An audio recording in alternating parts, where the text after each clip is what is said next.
देखो recording upload हो जाती है समय से, बस परेशान मत हुआ करो सभी लोग। चलिए आज की क्लास हम लोग स्टार्ट करते हैं। कल हम लोगों ने क्या पढ़ा था, कल एग्जैक्टली अगर आप लोग देखोगे तो हम लोगों ने कल देखा था मॉलिक्यूल का। कोई भी मॉलिक्यूल रहता है तो कैसे हम लोग कैलकुलेट करते हैं कि वो इनर्ट है कि लेबाइल है। अकॉर्डिंग टू बीबीटी थ्योरी हम लोगों ने लास्ट क्लास में जो रिवीजन किया होगा वही आगे का क्वेश्चन कर लेगा। आज हम लोग तीसरा क्वेश्चन देखते हैं। तीसरा क्वेश्चन देखते हैं कि हम लोग का क्या होगा, ठीक है। तीसरा क्वेश्चन हम लोग देखते हैं कि कैसे क्या होगा। तीसरा क्वेश्चन आपको मेन कैंपस में ये कराया गया है।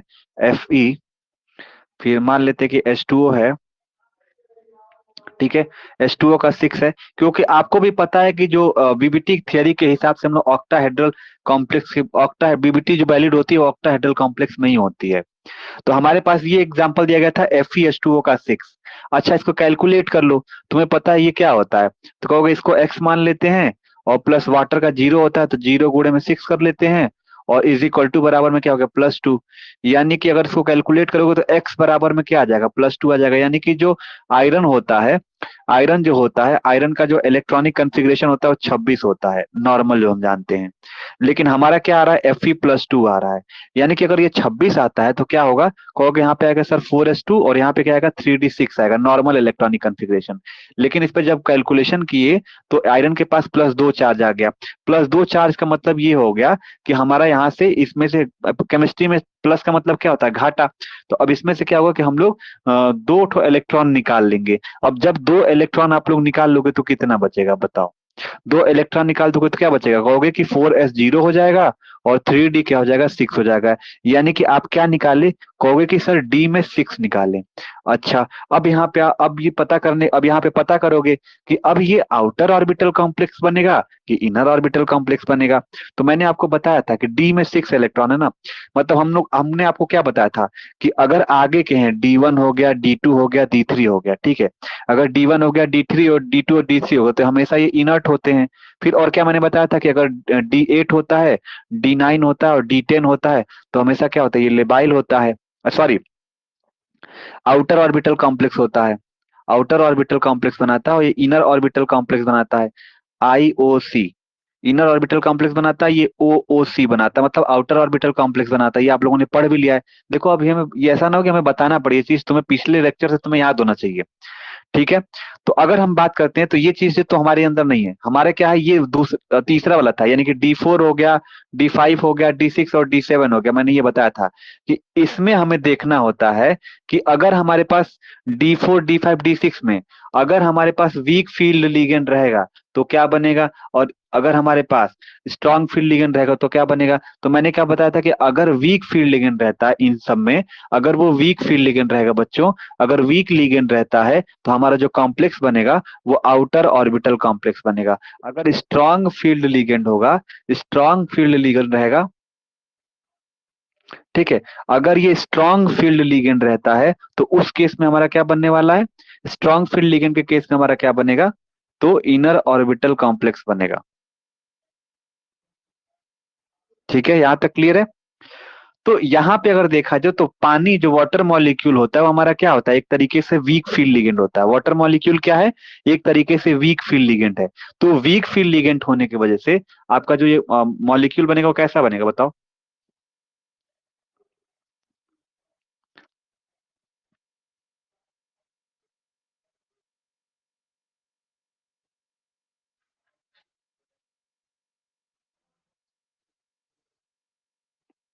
ठीक है, तो हमारा क्या है, अब आपको पता है कि क्या वीक फील्ड लिगेंड है। वीक फील्ड लिगेंड है यानी कि क्या D6 है, और D6 में क्या ये वाटर मॉलिक्यूल जो वीक,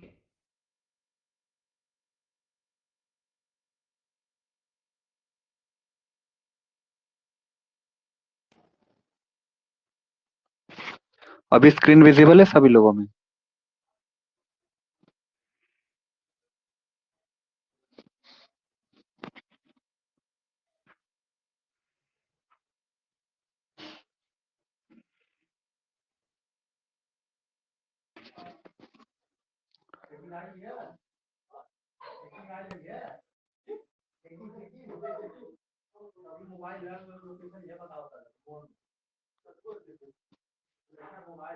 आवाज क्लियर है सृष्टि। आवाज क्लियर, स्क्रीन विजिबल है सभी लोगों में? अभी भी नहीं विजिबल है?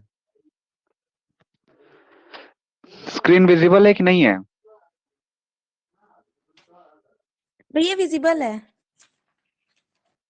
एक सेकेंड, मेरे मेरे वाले स्क्रीन को पिन अप करोगे तब तो दिखेगा।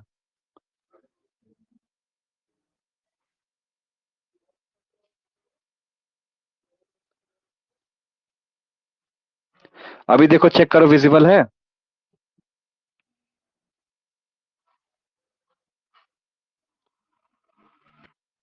ठीक है, मैंने क्या बताया? ये हमारा क्या, हमने इसमें अकॉर्डिंग टू वीबीटी थ्योरी हमने क्या बताया था? हमने ये बताया था कि D1 D2 D3 जो होते हैं वो हमेशा क्या बनाते हैं, इनर ऑर्बिटल कॉम्प्लेक्स बनाते हैं।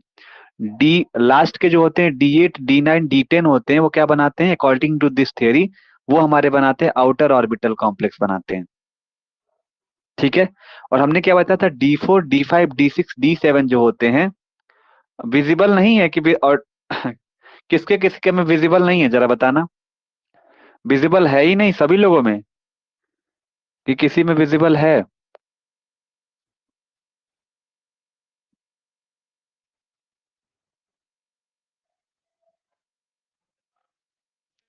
सृष्टि में विजिबल है। ठीक है। श्रुति में, अंकिता में?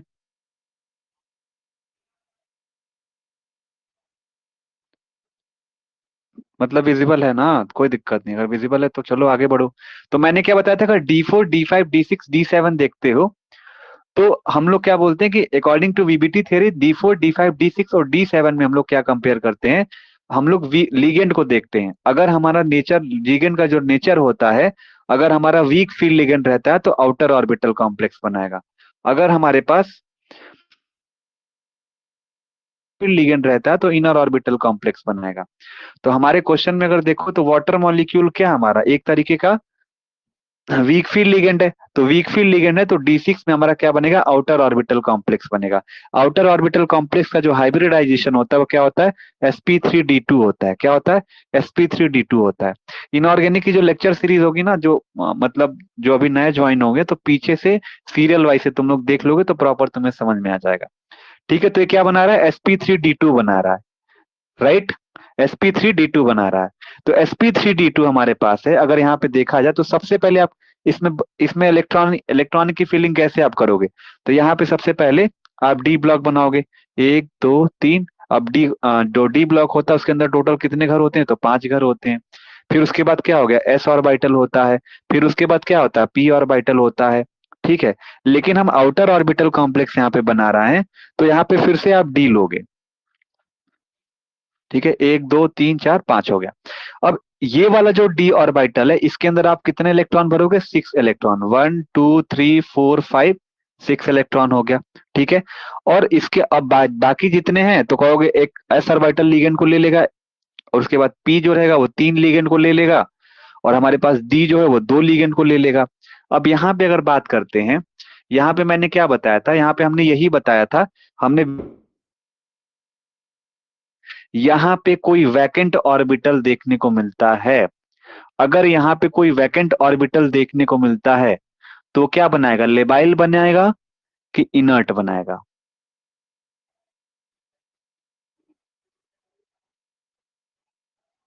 या मैंने थियरी में आप लोगों को मैंने क्या बताया था कि अगर हमारे पास यहाँ sp3d2 आता है और हमारे पास D6 होता है, तो हमने थियरी लेक्चर नंबर 2 में यही बताया था कि अगर हमारे पास डी सिक्स है, उसके बाद हम लोग लिगेंड का नेचर देखेंगे। अगर लिगेंड का नेचर, अगर वीक फील्ड लिगेंड रहता है, अगर वीक फील्ड लिगेंड रहता है तो हमेशा ये क्या बनेगा, लेबाइल कॉम्प्लेक्स बनाता है। क्या बनाता है, लेबाइल कॉम्प्लेक्स बनाता है। बताए थे ना, थियरी में तुमको लिखवाए होंगे। हमने क्या लिखाया था, वहां पे देखो एक लाइन लिखी हुई है हमारे पास। अगर हमारे पास D6, अगर हमारे पास है तो हम लोग क्या देखेंगे, उसके लीगेंड का नेचर देखेंगे। अगर लीगेंड का नेचर है तो हमारा वो कॉम्प्लेक्स क्या होगा, लेबाइल कॉम्प्लेक्स।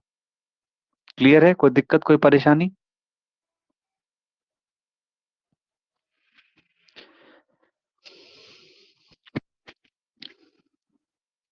ठीक है, कोई दिक्कत है बताइयो। आगे बढ़े।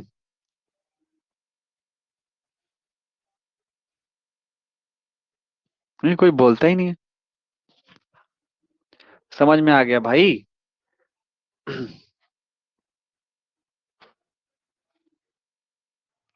देखो, जो नए नए बच्चे हैं वो, उनके लिए थोड़ा दिक्कत होगा, क्योंकि वो कॉन्सेप्ट मैंने लिखवाया, समझाया भी है कि किस तरीके से वो वीक फील्ड लिगेंड होता है, कैसे वो हमारे पास आपको देखने के लिए मिलेगा।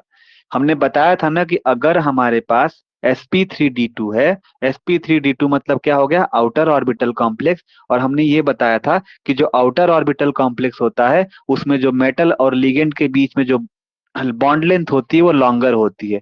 अब जाहिर सी बात है, हम हैं और घर वाले हैं, तो बाहरी कोई आता है, आउटसाइडर कोई आता है, तो उनके बीच में क्या होगा, बॉन्ड लेंथ ज्यादा होगा, यानी कि उनके बीच में जो बॉन्डिंग होगी वो वीकर होगा। तब कोई वीक है तो भाई कोई भी दोस्त है तो कोई दूसरा दोस्त जगह ले सकता है, यानी कि वहां पे सब्स्टिट्यूशन तेज हो जाएगा। अगर सब्स्टिट्यूशन तेज हो जाता है, तो आपने पढ़ा है एक डेफिनेशन में, लेक्चर 1 में आपने पढ़ा था कि जहाँ पे सब्स्टिट्यूशन तेज होता है, यानी कि वो लेबाइल कॉम्प्लेक्स है, और जहाँ पे सब्स्टिट्यूशन स्लो होता है वो क्या होता है, इनर्ट कॉम्प्लेक्स है। तो आपने यही पढ़ा यहाँ पे कि अगर डी में 6 इलेक्ट्रॉन है, अगर हमारे पास आउटर ऑर्बिटल कॉम्प्लेक्स बना रहा है, और नेचर ऑफ लीगेंड जो हमारा वीक फील्ड लीगेंड है, तो हमारा क्या हो जाएगा, ये लेबाइल कॉम्प्लेक्स हो जाएगा। इसी तरीके से नेक्स्ट एग्जाम्पल है। नेक्स्ट एग्जाम्पल आपके एग्जाम में जो आते हैं, ये वाले। दूसरा जो चौथा आपका एग्जाम्पल आप, ये है कोबाल्ट के साथ H2O का 6। ठीक है, इसमें +2 चार्ज है। ठीक है, अब इसको आपको सॉल्व करना है। ठीक है, तो कैसे सॉल्व करोगे, तो तुम्हें पता है। सबसे पहले तो आप कोबाल्ट पे ऑक्सीडेशन स्टेट निकाल लो, इसको मान लो x प्लस वाटर का क्या होता है 0 × 6, बराबर में क्या हो जाएगा, +2 हो जाएगा। ठीक है, यानी कि इसकी वैल्यू क्या आ गई, यानी कि x की जो वैल्यू आई यहाँ पे क्या आ गई, +2 आ गया। यानी कि जो कोबाल्ट होता है, इसका जो एटॉमिक नंबर होता है वो 27 होता है। ठीक है ना, लेकिन हमें क्या मिल रहा है, कोबाल्ट +2 मिल रहा है। यहाँ तक क्लियर है। अगर हमारे पास कोबाल्ट 27 है, तो यानी कि क्या हो गया, आप यही कहोगे कि इसके अंदर हो गया हमारे पास 4s2 हो गया, और 3d7 हो गया। 27 इलेक्ट्रॉन है, तो यानी कि आप यहाँ पे +2 मतलब केमिस्ट्री में क्या होता है, प्लस मतलब घाटा ही होता है हमेशा। तो यहाँ पे क्या हो गया, 2 इलेक्ट्रॉन को यहाँ से निकाल दोगे तो क्या हो जाएगा, 4s में 0 और 3d में 7 होता है। तो मैं बेसिक एकदम जीरो लेवल से बता रहे हैं ताकि इसको कर ले जाओ। यहाँ पे क्या आ गया, 3D में 7 आ गया। अच्छा, आपको ये पता है, यहाँ यानी कि 3D में 7 आ गया ना, डी में क्या है कि 7 इलेक्ट्रॉन है, और डी में 7 इलेक्ट्रॉन है। यहाँ पे देखोगे, अब बताओ कि ये वीक फील्ड लिगेंड है कि स्ट्रॉन्ग फील्ड लिगेंड है। कहोगे हमारा वीक फील्ड लिगेंड है। वीक फील्ड लिगेंड है तो क्या बनेगा, तो मैंने बताया था वीक फील्ड लिगेंड हमेशा क्या बनता है, ओओसी बनता है, मतलब आउटर ऑर्बिटल कॉम्प्लेक्स बनता है। और ओओसी बन रहा है, ओओसी बन रहा है और वीक फील्ड लिगेंड है, और मैंने बताया था कि अगर D4 D6 D7 इसमें अगर वीक फील्ड लिगेंड रहता है, तो हमेशा आउटर ऑर्बिटल कॉम्प्लेक्स बनाएगा, और हमेशा वो क्या रहेगा, लेबाइल बनेगा। क्या बनेगा, लेबाइल कॉम्प्लेक्स बनेगा। ठीक है, क्लियर है यहाँ तक। नेक्स्ट एग्जांपल कर लोगे, आगे बढ़े।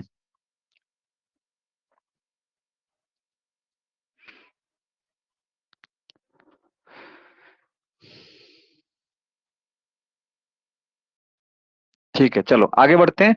अब करते हैं क्वेश्चन नंबर 5। ठीक है, क्वेश्चन नंबर 5 हमारे पास क्या है, सबसे पहले ध्यान देना। क्वेश्चन नंबर 5 हमारे पास है CuH2O का 6। ठीक है, +2। ये हमें दिया गया, सबसे पहले आप इसको देखो कैसे होगा। ठीक है, अगर इसका ऑर्बिटल बना के आप चाहे तो इस तरीके से बना के दिखा भी सकते हो, चाहे तो आप तुम डायरेक्टली इसको बता सकते हो कैसे हमारा ये इनर्ट होता है, कैसे हमारा लेबाइल होता है। तो क्वेश्चन दो तरीके से एमएससी सेकंड सेम में पूछा जाता है, अकॉर्डिंग टू बीबीटी थियरी और अकॉर्डिंग टू सीएफटी थियरी। तो अभी तो बीबीटी के हिसाब से पढ़ लो, क्योंकि बेसिकली T1 के अकॉर्डिंग, चाहे वो ब्रांच कॉलेज हो चाहे मेन कैंपस हो, सबसे पहले तो वही क्वेश्चन डालते हैं कि इनर्ट एंड लेबाइल से आप क्या समझते हो, काइनेटिकली स्टेबल होता है कि थर्मोडायनेमिकली स्टेबल होता है, फिर वो पूछ लेते हैं। या तो ये क्वेश्चन डाल सकते हैं इस बार, या तो दूसरा क्वेश्चन ये डालेंगे कि अकॉर्डिंग टू बीबीटी थियरी आप बताओ कौन सा कॉम्प्लेक्स इनर्ट होता है, कौन सा कॉम्प्लेक्स लेबाइल होता है।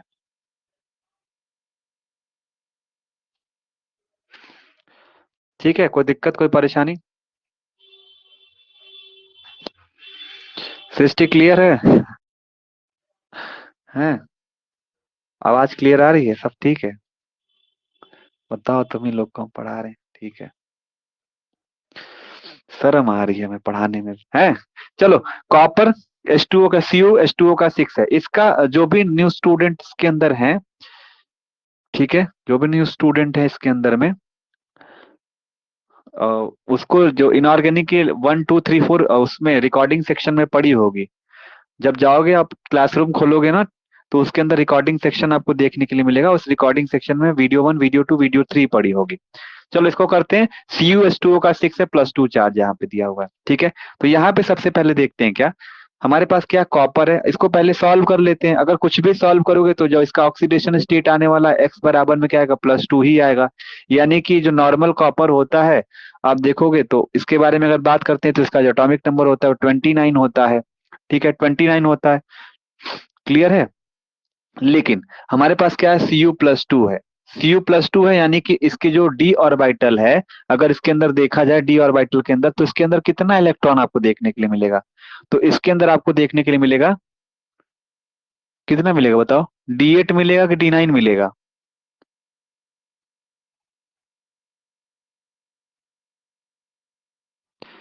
कॉपर का कितना होता है भाई, 4s1 होता है ना, 4s1 होता है, और 3D का 10 होता है। यानी कि इसके, और बेसिकली जब यहाँ पे +2 चार्ज रहेगा, तो यहाँ पे क्या आ जाएगा, 3D9 हो जाएगा। क्या हो जाएगा, 3D9 हो जाएगा। यानी कि ये क्या है, आप कहोगे क्या है, डी में 9 इलेक्ट्रॉन है।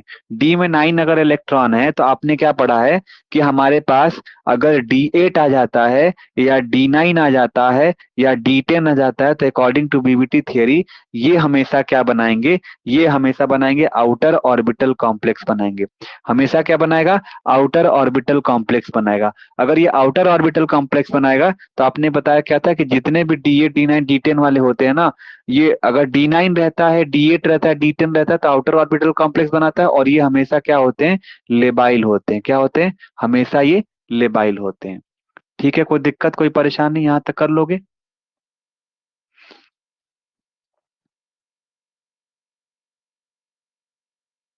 हाँ, D8 नहीं होगा, D9 होगा भाई। फोर, कॉपर का जो स्पेशल केस होता है ना, क्रोमियम और कॉपर का, जिसके अंदर यहाँ पे 4 में S1 में 1 इलेक्ट्रॉन होता है, और 3D में 10 इलेक्ट्रॉन होते हैं। ठीक है ना, 3D में 10 इलेक्ट्रॉन होते हैं। तो यहाँ से क्या करोगे, जब 2 इलेक्ट्रॉन बाहर निकलेगा, एक S ऑर्बिटल से निकलेगा और एक D ऑर्बिटल से निकलेगा, तो D में कितने बचेंगे, D9 बचेगा ना। तो D9 लेंगे, और D9 अगर हमारे पास है तो क्या बनाएगा, आउटर ऑर्बिटल कॉम्प्लेक्स बनाएगा। और आउटर ऑर्बिटल कॉम्प्लेक्स है तो इसका मतलब क्या होगा, ये लेबाइल होगा। और मैंने वहां पे थियरी में बताया भी था कि अकॉर्डिंग टू बीबीटी थियरी, अगर हमारे पास D1 D2 D3 होता है तो इनर्ट होते हैं। अगर हमारे पास D8 D9 D10 होते हैं तो लेबाइल कॉम्प्लेक्स होते हैं।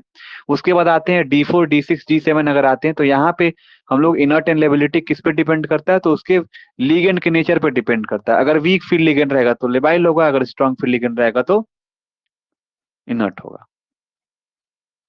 ठीक है।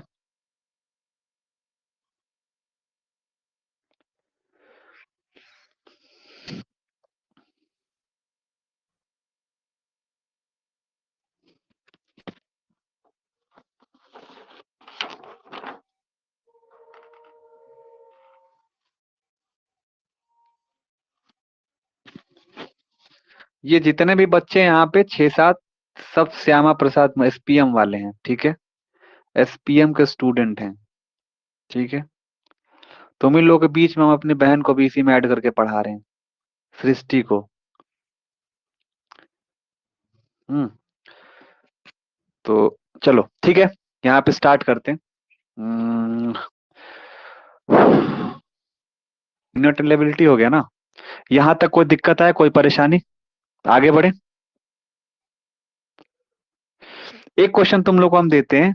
एक क्वेश्चन आपके पास ये है, पहला क्वेश्चन है, अ, अ, यहाँ पे वेंडियम है, और यहाँ पे कर देते हैं क्या, H2O हमारे पास है, H2O का 6 इलेक्ट्रॉन है, और यहाँ पे आपको क्या है, +3 है। ठीक है, ये आपको देखने के लिए मिलेगा। और दूसरा आपके पास क्या है, दूसरा एग्जाम्पल मैंने क्या लिया है आपको, दूसरा एग्जाम्पल मैंने लिया क्या, क्रोमियम है, और क्रोमियम के साथ क्या है, NH3 का 6 कर देते हैं, और यहाँ पे कर देते हैं +3। कोई हमें बताएगा कौन सा इनर्ट है, कौन लेबाइल है।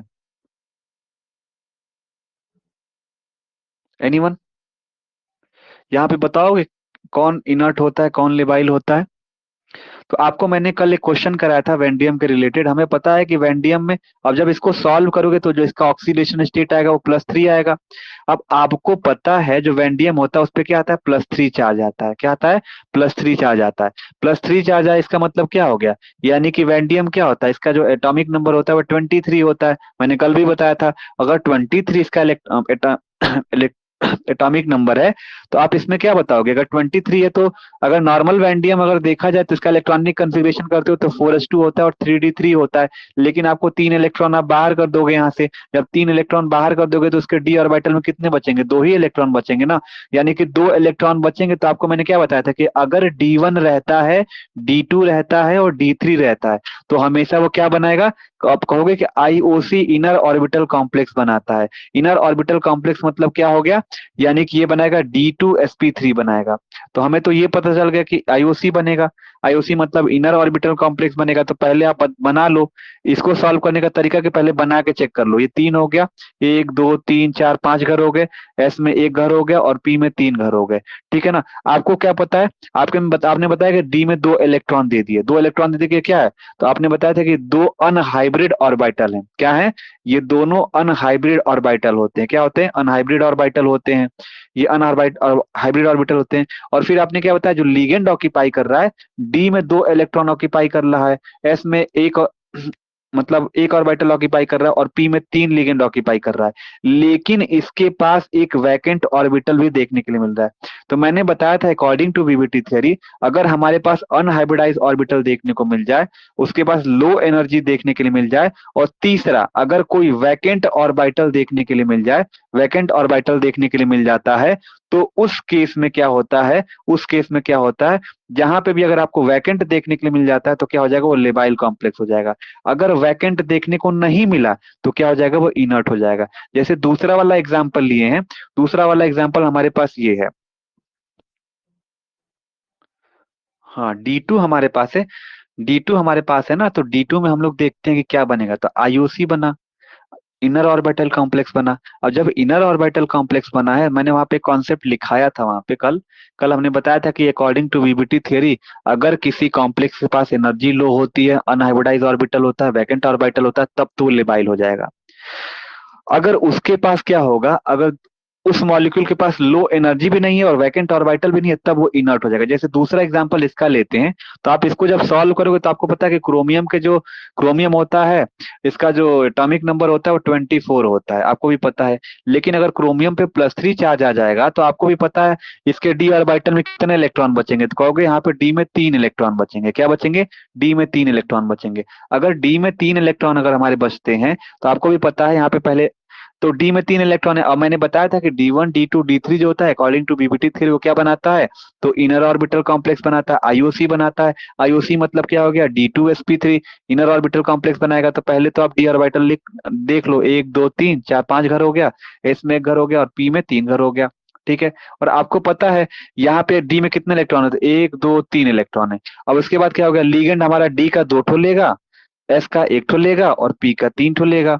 लेकिन अब यहाँ पे क्या करो? अब यहाँ पे मैंने जो बेसिकली जो थ्योरी लिखवाई थी उसमें क्या लिखा था? यहाँ पे अनहाइब्रिडाइज ऑर्बिटल है, कहोगे हाँ है, अनहाइब्रिड ऑर्बिटल है यहाँ पे। ठीक है। उसके बाद क्या कहोगे? यहाँ पे कोई वैकेंट ऑर्बिटल नहीं है भाई, ये वाला तो लिगेंड ले लिया 2 ठो, एस का भी लिगेंड ले लिया, पी का भी लिगेंड लिया है। तो मैंने ये लिखवाया था दूसरी लाइन में कि अगर हमारे पास कोई वैकेंट ऑर्बिटल नहीं रहता है तो उस केस में ये जो कॉम्प्लेक्स हो जाता है वो क्या हो जाता है? इनर्ट हो जाता है। क्या हो जाता है? इनर्ट हो जाता है। क्लियर है? यहाँ तक कोई दिक्कत, कोई परेशानी? कल मैंने इसका एग्जाम्पल भी सबको कराया था। कोई दिक्कत है बताइयो।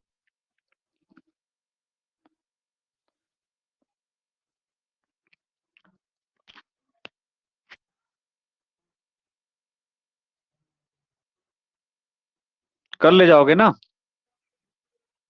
ये चारों पांचों एग्जाम्पल याद कर लेना, क्योंकि फाइनल पेपर में वो जो कॉपी में लिखवाया जाता है वही आता है। ठीक है।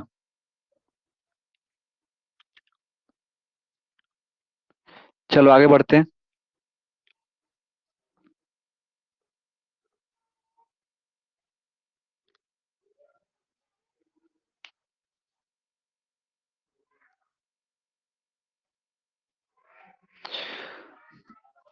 चलो यहाँ पे नेक्स्ट लाइन में आप यहाँ पे लिखोगे थ्योरी में कि अगर हमारे पास डी में 6 इलेक्ट्रॉन होता है, अगर वो हाई स्पिन देखने को मिलता है, ठीक है, अगर डी में 7 इलेक्ट्रॉन है, अगर वो हमारा हाई स्पिन देखने को मिलता है, ठीक है, और हमारे पास D9 अगर हमारे पास है, क्या है, D9 हमारे पास है और ये भी हाई स्पिन में रहता है और इसके पास कोई वैकेंट ऑर्बिटल मतलब यहाँ पे देखने को नहीं मिलता है, यहाँ पे कोई वैकेंट ऑर्बिटल आपको देखने को नहीं मिलता है, तो आपको क्या होगा, थियोरेटिकली ये तो इनर्ट देखने को मिलेगा, लेकिन जब आप एक्सपेरिमेंटली पता करोगे तो ये जो कॉम्प्लेक्स होंगे वो लेबाइल देखने को मिलेंगे। तो एक लाइन आप जरूर यहाँ पे लिखिएगा, D6 high complex, D7 high complex, D9 high complex या ऑक्टाहेड्रल के कॉम्प्लेक्सेस हैं, ऑक्टाहेड्रल के कॉम्प्लेक्सेस हैं और they have no vacant orbital, have no vacant orbital, no d vacant d orbital, so it should be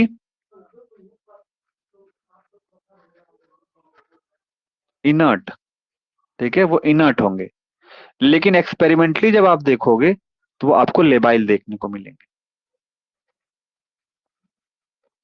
experimentally they are found to be labile.